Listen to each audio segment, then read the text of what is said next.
also deeply involved elsewhere in the Mediterranean.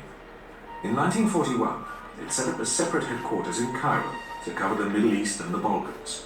This took over some of the Special Forces tasks of Headquarters Middle East.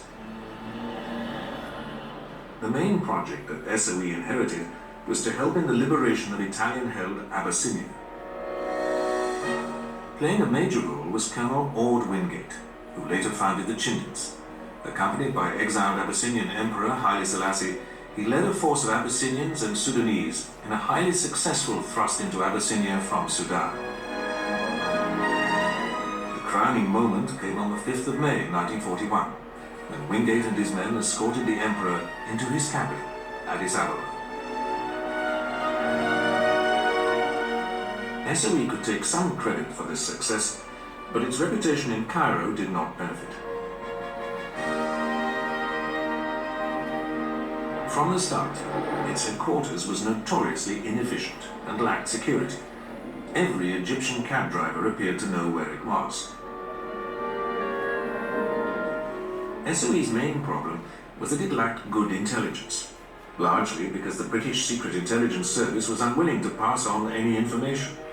What intelligence SOE did gain was not trusted by London. Nowhere was this more apparent than in the Balkans. Following the German occupation of Yugoslavia, two distinct resistance groups formed. One, known as the Chetniks, was led by Royalist Colonel Draza Mihailovic. The other was under the iron grip of communist Josip Tito.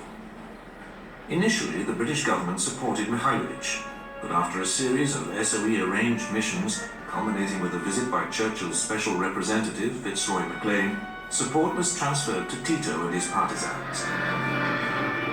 As Churchill put it, they seemed to be killing more Germans.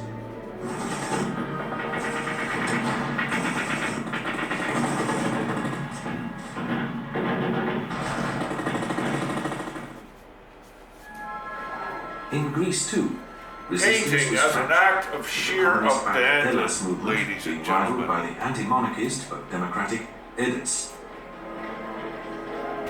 SOE in Cairo had little knowledge of this, as became clear during the mounting of one of its most successful operations in Greece. In September 1942, SOE were asked to cut the railway line which ran down through Greece to the port of Piraeus.